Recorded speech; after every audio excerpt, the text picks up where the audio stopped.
Okay, I'll just give a few moments for everybody to enter the meeting. I know it always takes a little bit of time.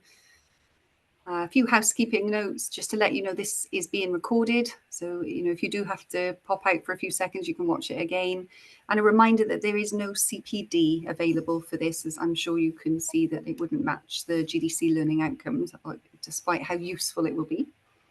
So I'd like to welcome everyone to this meeting. We're really happy to welcome both Matt and Dec from Chase to Vere to talk about mortgages this evening.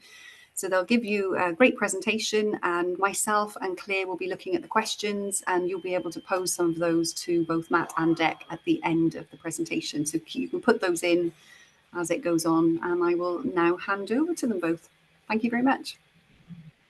Thank you very much. Hello, everyone. As mentioned, my name's Matt, the head of mortgages at Chase to Vere. And we've got Dec, my colleague, who's one of our advisors, combines about over 30 years experience in the industry.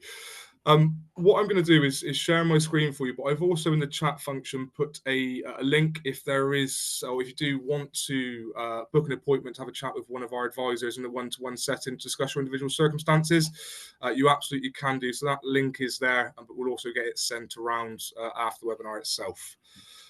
So what I'm just going to do is share my screen and ultimately start talking through different bits and pieces with you to let you know what can and can't be done and what kind of the better options are for you. So if we look at that, that should be sharing my screen now. Dec, you just confirm? Yeah, all good. Yeah, all good. Perfect. So just to run through what the agenda for today is, we're going to be looking at understanding how your income will be viewed when applying for a mortgage. What documents will be required for any sort of type of applications subject to how your income stream sits. We'll be looking at our top tips before looking to actually obtain a mortgage, certain things to do, which delves under the bonnet a little bit from an application perspective to obviously ensure that we put you in the best position possible. We'll be looking at the differences between using a specialist broker, a mortgage broker versus a high street bank, and actually how to overcome challenges that you may have encountered previously. How you can protect yourself and what are the options in relation to personal protection, actually to ensure that the debt against the asset can be reviewed. And then we'll be talking a little about our service at Chase to Vere, medical mortgages, and actually what we do and how we can help moving forward before we move on to any question and answers. So there should be a good sort of 20 minutes, hopefully, at the end to talk through any questions. So if you do have them, please pop them in the chat as well so they can be picked up. So what I'm going to do is going to hand over to Dec to talk through the first bit, really, which is understanding how your income itself will be viewed. Good evening, guys. Thanks, Matt. So, guys, when you are looking at providing income proof, there are various ways in which mortgage underwriters assess different types of income. So there's hundreds of different lenders out there, all of which have a different approach to various aspects of their lending criteria. So typically, if you are in an employed PAY position, lenders will look at your contracted pay, and that usually only accounts for your basic guaranteed annual gross income. If you do receive other income as part of an employed contract, such as shift allowances, weekend work, for example, not all lenders will take that into account when they're assessing the amount that you could borrow. At the same time, they may only take, say, 50% or 60% of that income. So it's important to understand of which your income can be used. If you are a sole trader, so self-employed as a sole trader, lenders will typically assess you based on your net profit. So your net profit is pre-tax, but after expenses. So if you are newly self-employed, for example, you may have purchased a lot of equipment, which could eat away into your profit. So it's important to look at what net profit is shown on your accounts before you go to approach an advisor, for example, to see how much you could borrow. If you are a limited company director, so if you hold 25% or more ownership of a company, the most common approach is to use a director's salary plus a dividend that's received. For most self-employed applicants, lenders will be looking at the most recent 2 years history, and they will typically use an average of the last 2 years to assess the affordability. If you're in a locum position, Ideally, lenders need to see a good track record of being in that position, usually 12 months, but there are 1 or 2 lenders that use 6 months from a track record if you've got previous history in the same line of work, but not necessarily a locum position. But we can work with some lenders out there that can use the latest 6 months invoices to assess your income. Perfect. Thanks, Deck. So I think just to summarize on that as well, and to give everyone the peace of mind, really, it doesn't really matter what your income stream is or where it's originated from, because as you can see, there's various elements of income which can be used on obtaining a mortgage, but actually they can also be combined as well. So, so if there is self-employed income as well as employed income, it can all be used on the basis of a mortgage application. And ultimately, when it comes to a mortgage itself and actually assessing the variation of income that sits behind it, it's about what you can prove. Is that fair to say, Deck? Yeah, absolutely. Yeah, it comes down to not only helping out from our perspective, from the advice point of view.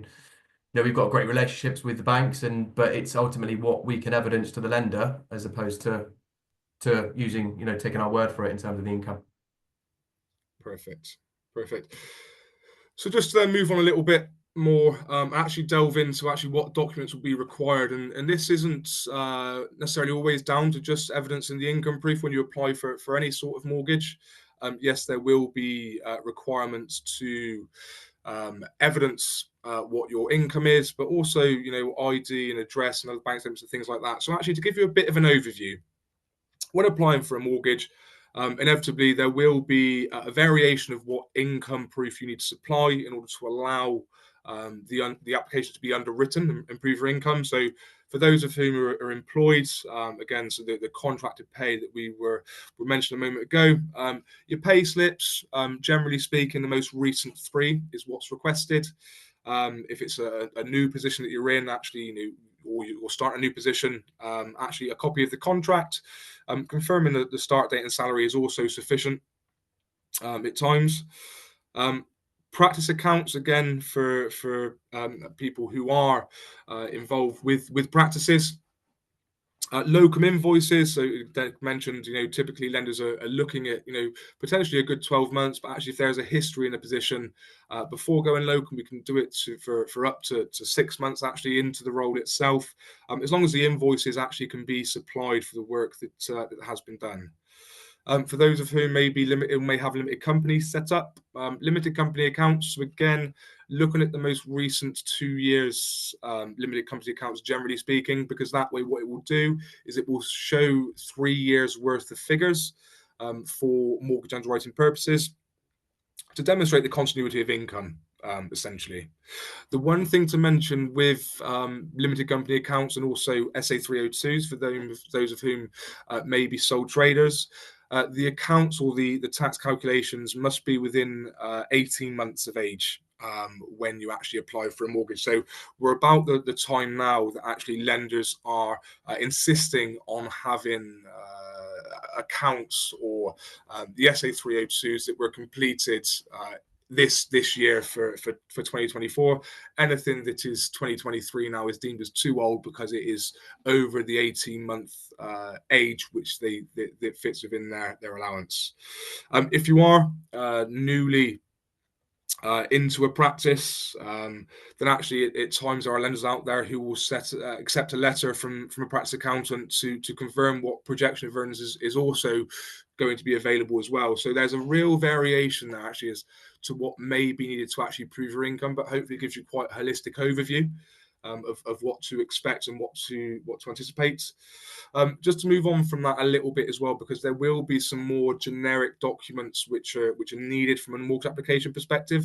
So with I would say a good 90% of mortgages, you'll be asked for a proof of ID and a proof of address. So typically your proof of ID can be your passport or your driving license. If it is your driving license, which you do use as a proof of address, it does have to be registered at your current address. Okay, but you can't use it for ID and address. It has to be used for one or the other.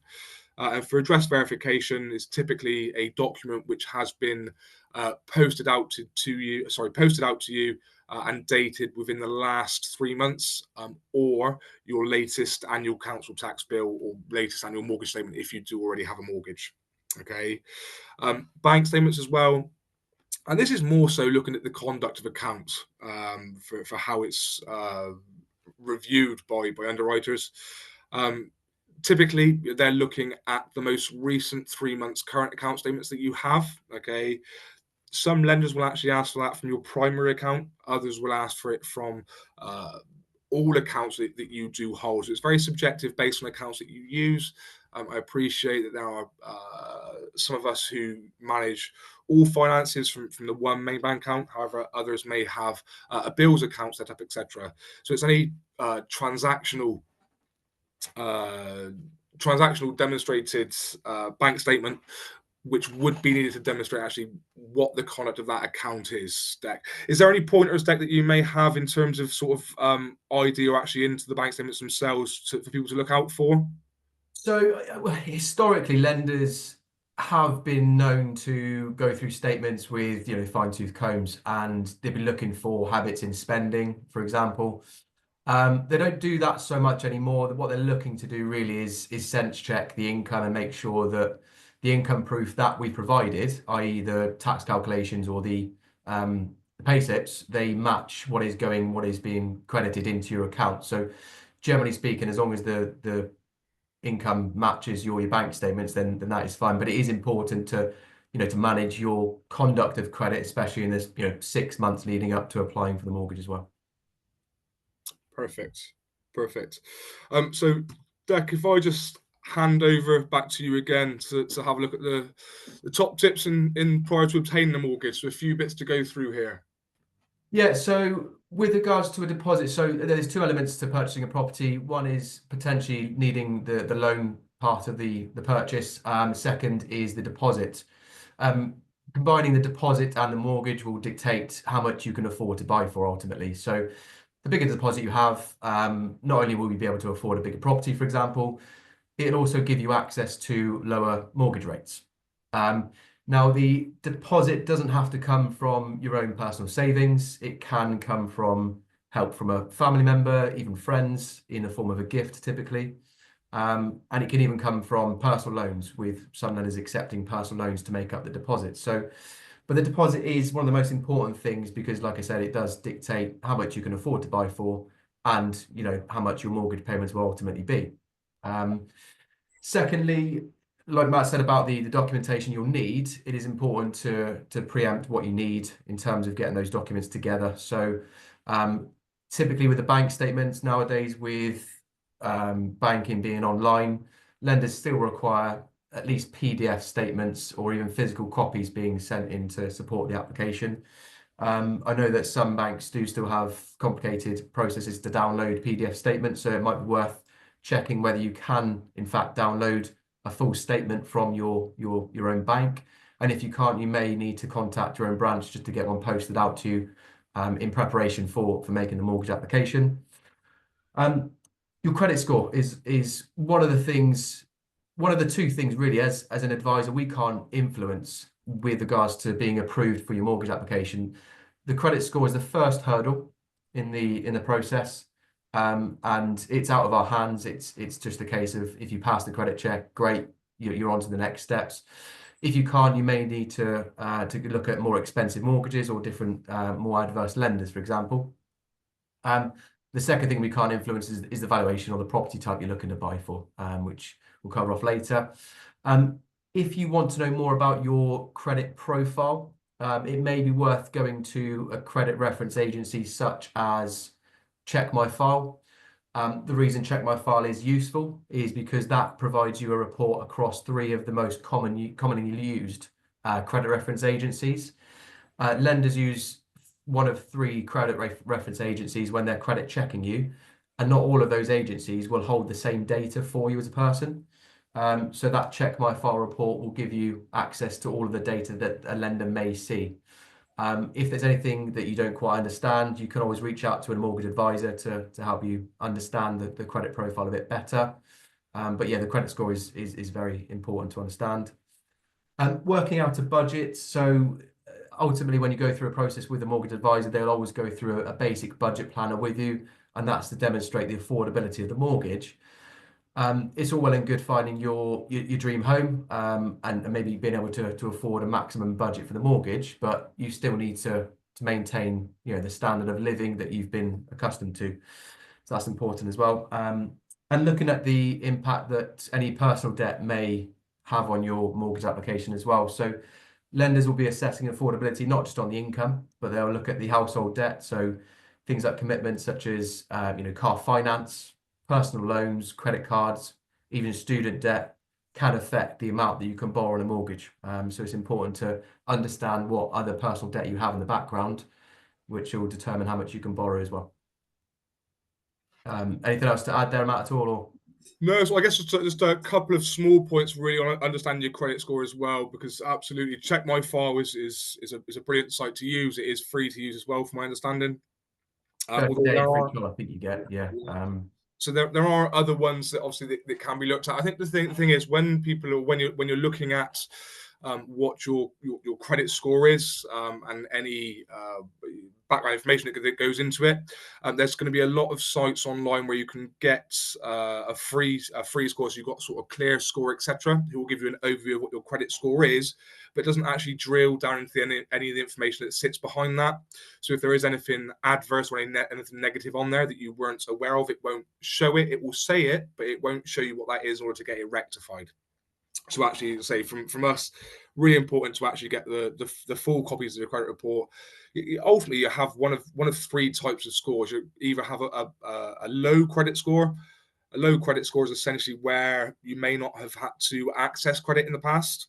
So to build a credit score, things like credit cards, etc., are used quite frequently, because ultimately what that's doing when you have a credit card is proving that you can borrow money and pay it back.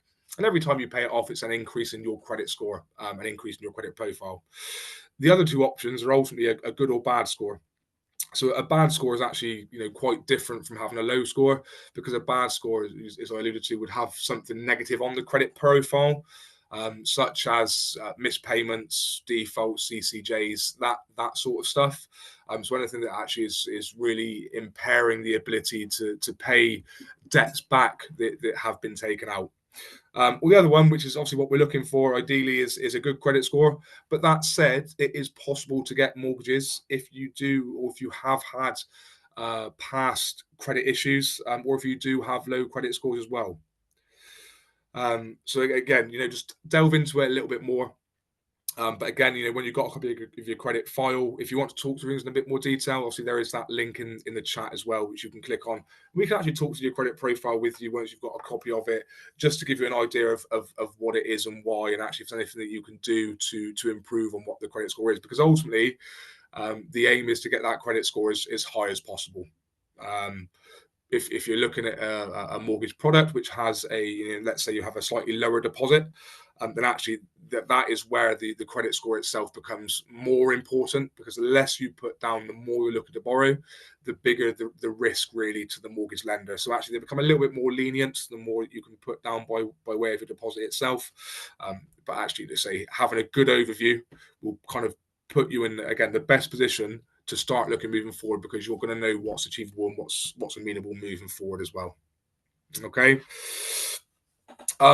But no, I mean, other than that, we'll jump on to how to ultimately overcome the challenges, and a specialist broker versus a high street bank, because there's a lot of variation really as to how banks work and how brokers work. Ultimately, what you've got is you've essentially got the whole of the market versus your bank. Okay, so the role of a mortgage broker, essentially they have your banking high street and other building societies and mortgage lenders disposed at their fingertips. Okay, so ultimately go away and find the most appropriate mortgage lender for you. And the best way that we can kind of describe how sourcing a mortgage works is kind of like a jigsaw puzzle where you need to get all the bits of the puzzle to fit. Now, some of them are very, very simple. If it's a case of actually it's a basic income source, a healthy deposit, and a really good credit score, ultimately, you may have access to the majority of the market. But for those who potentially have a more selective route because of makeup of income, what the deposit amount is, etc., there can be a variance. If you go directly into your bank, you're tied to their criteria, you're tied to their policy, and it's sometimes a bit like putting a square peg in a round hole, because if it doesn't actually quite fit, then they're going to say no. Whereas actually, you may have a multitude of other options if you're speaking to a mortgage broker, because again, you have access to so much more lending policy and so much more criteria, because all banks and middle societies will all have slight variations about what they are willing to accept, and some of them, can go outside this typical box that they try to put people in for mortgage purposes. Essentially, a mortgage broker's job is to make it as easy and stress-free as possible.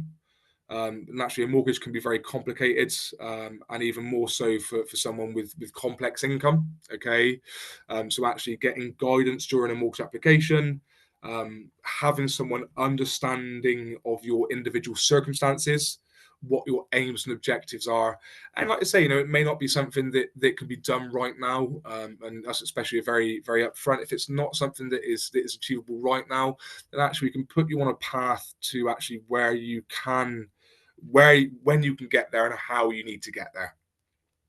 Fees on there as well. Inevitably, go into your bank. You won't have any advice fees, etc. When you are looking at mortgage brokers, some mortgage brokers will charge you. I'm not sure what the going rate is with some that charge any more. I think it's between £500 and £1,000 roughly. Yeah, I think there's still some charges as much as 2,000 just for the service. So, okay, it does vary. There can be a bit of a variance across the market. But as I say, not all mortgage brokers will charge that. So just be wary if you are speaking to people, just to understand what things do sit at. Decca, is there anything you want to expand on with that as well? I appreciate that you've got 15 years doing whole of market mortgage advice. Yeah, I mean, ultimately, it's just important to understand and appreciate that the whole process, whether you're purchasing or remortgaging, it's a stressful process. So if you have to manage a mortgage application directly with a bank, it just adds to that stress. Not only that, it's a case of an advisor can look after the whole process from start to finish, but given how we know how volatile the market is at the moment, especially, interest rates can and will change. And as interest rates do come down, then an advisor is able to do a simple switch for you, rather than you going to your bank directly or having to go to a different bank to obtain a slightly better interest rate. So an advisor can do that for you as well, not just look after the whole application for you. Perfect. So if I may, Dak, again, over to you, just to look at what could be done to actually improve your ability to obtain a mortgage. Yeah, so as I said earlier, one of the key things that we can't really influence is you passing the credit check when you're applying for the mortgage. So there are a few tips which may help boost your credit score, straight away. So if you're currently renting a property, it's important to get yourself on the electoral roll. That immediately adds a few points to your credit score. It's important to manage your conduct of credit as well. So if you're dipping into your overdraft each month, it doesn't look great from a mortgage perspective when you're going into your overdraft each month, because the lender needs to make sure that the mortgage debt you take out is going to be affordable and sustainable. Building a credit history can help. So if you don't have any form of credit at all, then it's going to be difficult for a lender to approve an application, because they can't be sure that you can manage any level of credit at all. So it may even be worthwhile considering taking out a line of credit, such as a credit card, clearing it each month, putting your supermarket shop on that each month and clearing it to build up that good conduct of credit. If you do have any credit cards that you aren't using, it's important to close those down. The main reason being because if you have a limit of, say, £20,000 on a credit card, which isn't being utilised, it sometimes puts a negative factor on your credit file because it looks like you have too much access to credit. So that's important to consider as well. And just going back to what we said about the deposit, which is key to a new purchase, for example, is increasing your deposit, because the credit scoring is based on the deposit size as well. So the smaller the deposit, the higher the score requirement is to be approved for a mortgage. So the bigger the deposit, the more likely you are to be approved for a mortgage as well. Okay. And with all of that, it comes with professional advice. We can help you along the way and help you pass that credit check if we can't go to a mainstream lender, for example. If there's an issue with your credit file, if you have history of bad credit, then there's still maybe options out there. So it's important that you do speak to the experts to make sure we can still place the mortgage with someone. That's brilliant, Jack. Thank you. And again, it just comes down to that the mainstream and the niche lending options that are also there as well. So whilst obviously these things are here to hopefully give you some pointers about your individual profile, again, that becomes one part of the puzzle when obtaining the mortgage. So actually, say the income streams is another, the property is another. So it's about putting all of them together to put you in the kind of the best position possible to actually move forward with a mortgage. It is, it does involve a fact-finding session to actually build that profile. To encapsulate essentially where you are and what you're looking to do, so we can go away and find those options that will suit your requirements and your needs. Okay, but I say the credit score, I say we can't influence it, but actually hopefully there are some helpful pointers about what you can do to increase it. So just moving on to the next part now is we just want to talk about also the options of protecting a mortgage itself as well. So there's a few highlights, a few questions, and Deck will cover off this off in more detail in just a moment. But food for thought really is that absolutely it can be very exciting buying a home, securing that asset, giving yourself that security of a place to live, not having to worry if you are renting and when the landlord may ask you to leave because they're looking to sell, whatever. So actually having that security and that stability, and actually working so hard to get to a point where you can get there as well. But actually also thinking, say, do you have any contingency plans in place? Is there other funds that you've got set to one side, other support in the background should you need to lean on it? Also, how would you manage it if you weren't able to work? So, like all of us, sick pay arrangements, if they are appropriate, will vary. Some employers are very, very generous, others not so much. So actually, realistically, how long could you manage financially with not only the mortgage itself, but the household outgoings, the day-to-day expenditure that is always there, on top of any associated costs with actually being unable to work as well. There is personal and business cover available. We will be focusing on personal cover, but if there are people who do have limited companies or company directors, etc., there are a variation of types of cover that actually can be obtained. Ultimately, what protecting your mortgage does is it helps prevent financial detriment that could result in credit issues. Okay, it ultimately offers you financial resilience and security moving forward.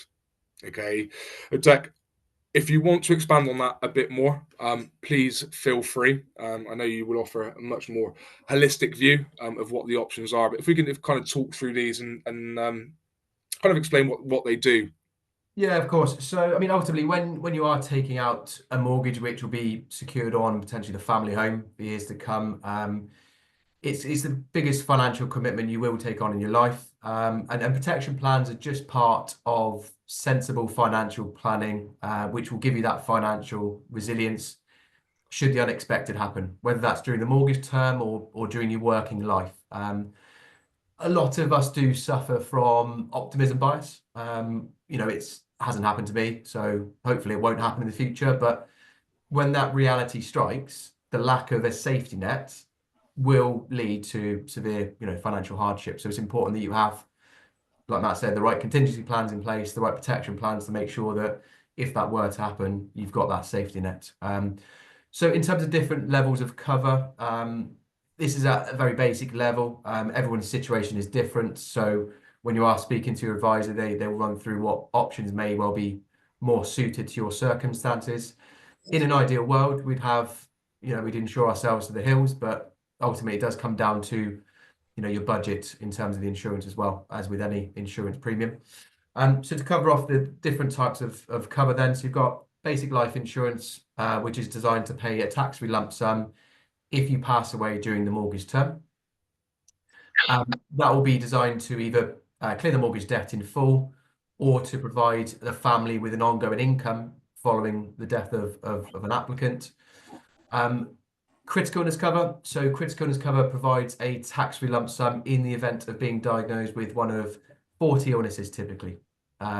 So the main claim areas for this type of plan are for cancers, heart attacks, strokes and MS, and they account for around 80% of all claims. So if you are diagnosed with something like cancer, typically you're out of work for at least 5 years with treatment, and therefore you'll have loss of earnings, depending on the level of sickness cover you have. If you're self-employed, you likely won't have anything at all. So that cover then could provide replacement of your income for that time that you're having treatment and out of work. At the same time, it could be designed to pay off your mortgage, so you're debt-free, or even be used for private treatment outside of the NHS. We're all aware of the kind of waiting times to provide treatment for cancer, for example. So if you have a lump sum payment, which will allow you to even go abroad or pay for private treatment for that diagnosis, then great. It will help you get back to work as soon as possible. An income protection, which is not only relevant to applicants applying for a mortgage, it's applicable to everyone. We all have, potentially rent to pay, bills to pay, and lifestyle costs to maintain. So protecting your income is one of the most important protection plans out there, because if you're not able to do your job due to accident or sickness, then your income stops. And there's not a great deal of help from the state when it comes to being off sick. So it might be worth considering whether actually your situation requires a level of income protection before you even consider looking at purchasing a property. We've also had many examples in the past whereby an applicant has taken out income protection prior to purchasing a property, had to go off sick long term, and actually we were able to use that income protection benefit to help them apply for a mortgage because that income was considered admissible for affordability purposes. So actually those people were able to buy their dream home while they're not able to work due to sickness. So it can be helpful before you even consider looking at buying a property. Perfect. And as it alludes to that at the bottom as well, obviously the amount of money paid out in any event is obviously dependent on the level of cover that you end up buying. The way that personal protection will work is it's done at a monthly cost. It's not sort of like an annual. You don't get the choice like you do with your car insurance as to whether you pay it once annually or on a monthly basis. It is always payable on a monthly basis, but it is very much one of those things that if you want it and you pay for it, you have it. If you decide one day that you don't want it, you can simply cancel the direct debit. That's fine. That then ceases the policy, however. But it also does mean that actually if there's any changes in health in later life, etc., as well, because there's always underwriting based on health as well, that you may not be able to get cover in the future as well, or the cover itself could well be higher on a monthly basis due to a lot of it boils down to age, gender, and smoking status as to what actually the insurance premiums are on it. But as I say, it is something that is covered off really on a monthly basis. So hope that gives you all quite a good overview about variations for mortgages and kind of what you can do to prepare yourself to get ready for things without delving too much actually into kind of where the market sits, etc. Also a bit of an idea of actually what options are available in terms of covering yourself if you are looking to buy somewhere or you have got somewhere already but don't have anything in place. So what I just want to do before I jump back and just to actually go through any questions is actually just give you a bit of overview really of how we work here at Chase de Vere. So we are a fee-free whole of market mortgage and protection advisory service. Okay, so unlike other mortgage brokers, we do not charge you anything for the work we do. As I said, Deck mentioned earlier on that some brokers are still charging up to £2,000 in some cases. We do not charge you a penny for what we do. Okay, so it is all done on a fees-free basis. Okay, all of our advisors are qualified, and you actually also have administrative support once an application has been made. So we really do like to essentially handhold through the process, take as much of the stress and pressures away from it as you possibly can do. Bespoke lenders and underwriting options for professional clients. So as we alluded to, if there is a variation or a complexity within your profile of what you're looking to do, we have a multitude of lenders that we work with. Some we have some quite niche relationships with, and quite bespoke quite bespoke underwriting options and relationships that have been built actually on the acknowledgement of some of the complexities that sit behind it. So we can certainly help, and there is also conveyancing and survey options that we can help with to help keep everything in one place. Okay.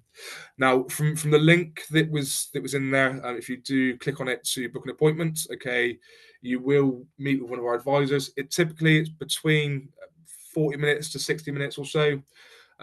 Depending on your circumstances, it might be a 2-minute telephone call or a video call, depending on what your question is, or what your profile is, or what you're looking to achieve from it. But essentially, what we like to do is to build a picture of where you are now, where you want to be in the future, and to start thinking about how to best get you there. Okay, we're going to have to be very clear about how we can help. It's then completely up to you whether you want to instruct us or use us moving forward. Okay, so that is it from me from the presentation. I hope that was useful and informative. Ryan, back with us. Was there many questions? So I didn't obviously keep an eye on the chat which came through. No, it's fine. They've come through as Q&A and the chat. So if we do the Q&A first, I think that's probably best. So one of them is, in case of a joint mortgage and your partner having an asset, can they be lending against the asset instead of just income? Matt, do you want me to take that, or? Yeah, if you could do, Deck. Yeah, so in the form of an asset, I mean, I'm assuming they mean a property, potentially. There's no detail. I know it's going to be very hard for you to answer questions that don't have a lot of as detail. An example, if there's an asset in the background, it might be a property that's being rented, for example. So if there is a property in the background that is generating an income, such as a buy-to-let which is being rented, lenders can use that income. They would typically need a good track record of rental history and a profit from the rented income that's being received. But yes, that can be taken into account. Form of other assets, I'm not too sure there are any other assets that would be used. Some investments may be used potentially to help with the application, but generally it will be buy-to-let properties in the background that could be used. Okay, thank you very much. And then there was another one here. Could a loan be used as a deposit? Which I think you did cover, but just to clarify. So in short, you can. Absolutely, but there is very, very restrictive options on the market for it. I think there's only one or two lenders that I can think of off the top of my head who will accept a loan to form part of the deposit. Ultimately, it comes down to the risk, because if the loan is being used to form a deposit of the purchase, it is essentially 100% lending against that property, and essentially no equity to the client that will sit behind it, unfortunately. So yes, it can be done. It's not very common, and one or two lenders maximum that would consider it. Okay. And then from the Q&A, for sole traders, is there a minimum amount of time they would assess? Deck? So typically they need 2 years history of being self-employed. If we can build a good case with some lenders, they will accept just 1 year's accounts.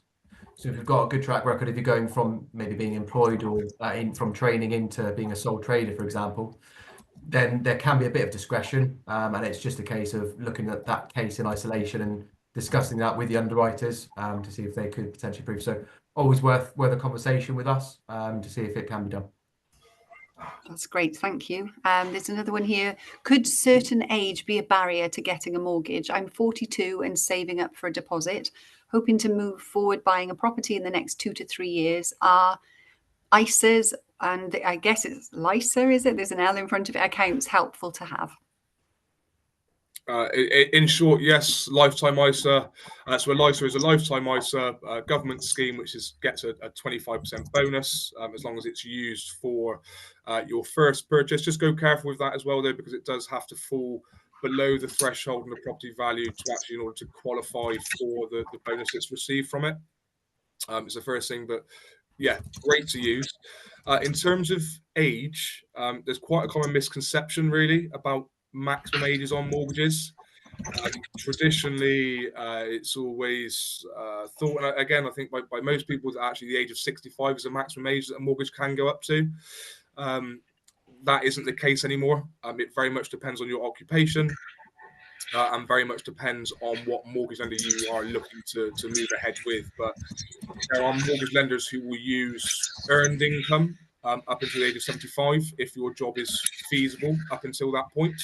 Not very exciting to potentially have a mortgage up to the age of 75, but it is certainly viable. Actually, if you're older and actually in receipt of a pension, there are lenders who potentially will go up to the age of 89. So again, it very much depends on what your specific scenario is. But someone who's 42 looking to buy by the time they're 45 could still feasibly look at a 25-year term on a mortgage, potentially up to a 30-year term in some scenarios. That's great. Thank you very much. There is another one. What is deemed as a good credit score? Difficult to answer, in all honesty, solely because your credit score itself will form a part of the credit profile that lenders are looking at. If you are using one of the credit reference agencies, there will be a good or an excellent category. Ideally, it's just about having it as high as possible. It wouldn't be fair to say that it needs to be this many points. Okay, naturally in the green is always better, but it will form a part of how much deposit is also available. What are the other risk factors? Is your deposit coming from yourself? Is it being gifted, etc.? It's probably the fairest way to answer that, Deck. Would you agree? Yeah, I guess I wouldn't look too much into the good or the medium kind of score itself. I guess the most important thing is having a credit history is important. And just make sure that if you are taking a line of credit, such as a credit card, just make sure that you keep up with the repayments on that. It's important not to miss any payments or make any late payments on any credit that you do take out. And as long as you build up a good track record of that and good conduct of credit, then in most cases, you should be absolutely fine to pass a credit check with most banks. Great, thank you. And it also, I guess it ties in slightly to the last one, but how long would you recommend someone with no credit history builds up their credit score before getting a mortgage? It's a bit of a grey area, to be honest. Typically, so your credit file is only refreshed every kind of 6 weeks, usually. So if you've got no form of credit history at all, you may need to build that up over 3 to 6 months, I would say, just to show that history of credit being managed to a lender. Okay, and then we have a few here that sort of link together in talking about student debt and how it might impact a mortgage. And there's also one, I'm graduating as a dental therapist in April. I'll be starting employment hopefully in June as a sole trader. I do have a year's sole trader experience presently and a deposit saved. Would she need a longer, sorry, even assuming it's a she, it is, would she need a longer working history than a year? Not necessarily. Again, I think that's one that's worth the chat just to understand the full profile. I guess the 12 months self-employment is kind of the really important part. So as Deck mentioned earlier on, some lenders can look at a 12-month history, so 1 year's worth of accounts. But then lenders want to be able to see continuity of income, essentially, is what it is, and actually have proven that it's sustainable moving forward as well. So with 12 months, there are options. Again, though, it's like anything, the more The more bespoke the scenario, the more limited and restricted the options are when it comes to mortgage lenders. But there's certainly a couple that we can approach and talk to see whether or not it is there is appetite for it. But again, a larger deposit in that scenario would have more likelihood than what it would do someone with a smaller deposit looking to borrow with 1 year's worth of trading history. Okay, that's great. Thank you very much. Oh, And that Rhiannon, sort was of there a answers question Vincent's regarding question as well. student loans? Sorry, was there a question regarding the impact of student loan as It well? was just saying having student debt, and how would that impact it? Yes. Right. So, yeah, well, on the student debt, so it works slightly different to maybe personal loans. So I appreciate that student debt now is a lot more than it used to be. So lenders don't necessarily look at the overall debt itself. What they'll be looking at is your monthly commitment, whether that's deducted at source if you're employed, or how much you're contributing if you're self-employed on your tax return. It's the monthly payment and deduction that's taken into account for the affordability. They're not necessarily looking at the overall debt. Okay, that's really helpful. Thank you. We have another one here. Would applying for a mortgage by myself rather than with a partner as a sole trader affect the minimum amount of time they would assess? No, essentially. Whether you're a sole, say, so the sole trade or the self-employed, should we say we're looking at sort of that 12 months, generally speaking. So if there's anybody who is self-employed on an application, then there will need to be that 12 months. Again, if it's a married couple, just need to be conscious of any sort of financial associations as well. So current accounts, etc., which is shared, or any other background debt as well. Because if there's an association, lenders will want to know if a married couple, why is only one individual buying a home? If the profile makes sense, and absolutely it can be done, but you know, if it's someone's not got a mortgage because they're self-employed and they've only been self-employed for a short time, that won't necessarily have any benefit compared to if they were on it but just not using their income. We can evidence they're not dependent, I think, is the main thing from that. Okay, that's great. Thank you very much. Another one here. Would applying for a mortgage... Oh, sorry, I've done that one. I need to click done. If you frequently go into your overdraft but pay it off immediately, as in minutes, does that go against your credit score? If you pay it off straight away, it won't show on your credit score. Because Okay. the debt essentially will refresh overnight. So if you go into your overdraft and you put money back into the account on the same day, it never shows actually as a deficit on your account because the money's put back in the same day. So when the credit score updates or the credit profile updates, it will never demonstrate that there was actually a debt there in the first place. Oh, I'm sure there's a lot of people in this call that are glad to hear that. Okay, what is the difference between a sole trader and a limited company in regards to getting a mortgage? Is there a benefit of one over the other? Beck? So I wouldn't necessarily say there's a benefit between one or the other. It comes down to the overall profitability. So when you become incorporated into a limited company, there's more aspects of the accounts. So lenders will be looking into the sustainability of the business as opposed to you as an individual. So as a sole trader, your only evidence that you need to provide a mortgage lender with is your tax calculations for the last 1 or 2 years, and they'll purely be looking at your net profit for the last 2 years. Limited company applicants, you'll be having to provide full company accounts, which will be looking at the profitability and potentially the retained profit in the business to make sure that that business is sustainable going forward. Even if if you're a limited company drawing down 100,000 a year, but you're making a loss, that application will be declined. So it just comes down to the feasibility of that income, basically. What I would say as well, if you are planning on going from self-employed to a limited company, that could sometimes be classed or assessed as a brand new entity. So some lenders actually would class you as being brand new to being self-employed. You might have 10 years experience as being a sole trader, but then become a limited company. You may need then to build up 2 years worth of limited company accounts before you apply for the mortgage.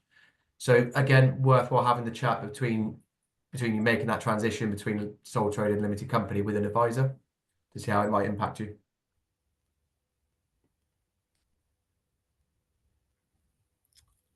Sorry, I was on mute.